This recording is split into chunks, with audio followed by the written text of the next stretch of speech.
Hello friends, આજે હું તમારી સાથે શેર કરીશ ઝટપટ બની જતા મરચાના શાકની રેસીપી।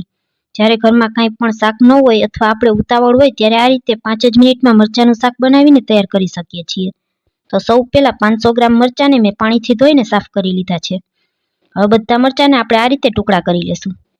વધારે નાના પણ નહીં અને એકદમ મોટા પણ નહીં, એવા મીડિયમ સાઇઝના બધા મરચાના ટુકડા કરી લેશું। અહીં આ મરચાં મેં જે મોળા મરચાં હોય તે લીધેલા છે, જેથી કરીને આપણું શાક ખાવામાં તીખું નહીં બને। બધા મરચાંને આ રીતે તૈયાર કરી લીધા છે।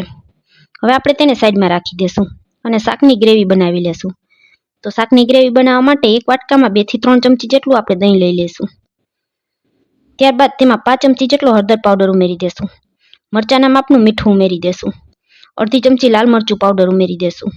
અડધી ચમચી ધાણા જીરું પાવડર ઉમેરી દેશું અને થોડો ગરમ મસાલો ઉમેરી દેશું। હવે ચમચીથી બધી વસ્તુને મિક્સ કરી લેશું। 1 ચમચી જેટલું આપણે પાણી ઉમેરી દેશું, જેથી કરીને બધા મસાલા દહીં સાથે એકદમ સરસ મિક્સ થઈ જાય।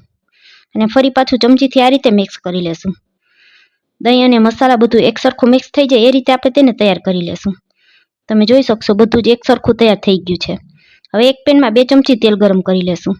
આ મરચાંનું શાક માત્ર 2 ચમચી તેલમાં બનીને તૈયાર થઈ જાય છે। તેલ ગરમ થઈ જાય એટલે અડધી ચમચી રાઈ ઉમેરી દેશું।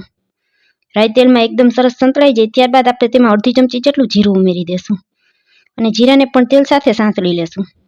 ત્યારબાદ તેમાં 5 ચમચી જેટલી હિંગ ઉમેરી દેશું।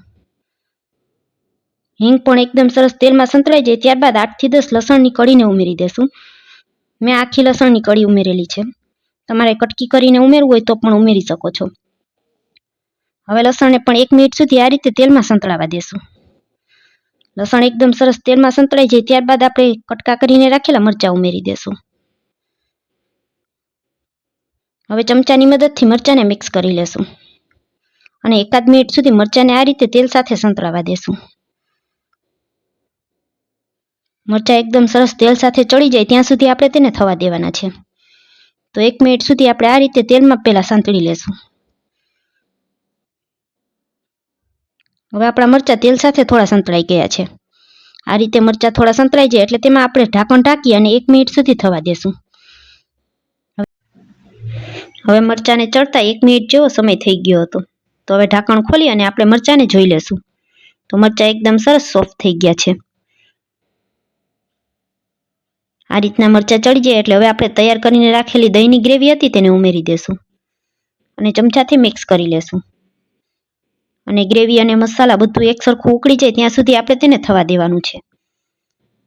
તો ગેસની ફ્લેમને મીડિયમ કરી અને 1 મિનિટ સુધી આ રીતે તેને મિક્સ કરતા રહેશું। 1 મિનિટ સુધી શાકને આ રીતે હલાવતા રહેવાનું। દહીં એકદમ સરસ ઉકળી જાય ત્યાં સુધી થવા દેશું। આ રીતે દહીં ઉકળી જાય એટલે થાળી ઢાંકી અને ફરી પાછું 1 મિનિટ તેને ચડવા દેશું। હવે તમે જોઈ શકશો આપણા મરચાં એકદમ સરસ ચડી ગયા છે અને દહીંની ગ્રેવી એકદમ સરસ મરચાં સાથે મિક્સ થઈ ગઈ છે। તો આપણું શાક બનીને તૈયાર થઈ ગયું છે। ગેસની ફ્લેમને આપણે બંધ કરી દેશું। આ રીતે ચમચાથી આપણે મરચાંને ચેક કરી લેશું તો મરચાં એકદમ સરસ સહેલાઈથી તૂટી જાય છે। હવે આપણું ગરમા ગરમ મરચાંનું શાક તૈયાર છે।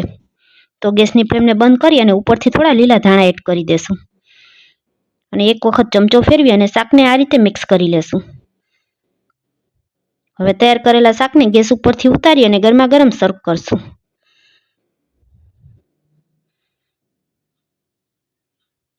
તો ફ્રેન્ડ્સ, મારો વિડીયો પૂરો જોયા પછી તમને સારો લાગે તો વિડીયોને એક લાઇક કરજો, ફ્રેન્ડ્સ અને ફેમિલી સાથે શેર કરજો અને મને સપોર્ટ કરવા બદલ મારી ચેનલને સબસ્ક્રાઈબ કરજો। અને તમને મારા આ ઝટપટ બની જતા શાકની રેસીપી કેવી લાગી તે કોમેન્ટ કરીને જરૂરથી જણાવજો। ફરી મળીશું આવા જ એક નવા વિડીયો સાથે। ત્યાં સુધી સૌને મારા જય માતાજી।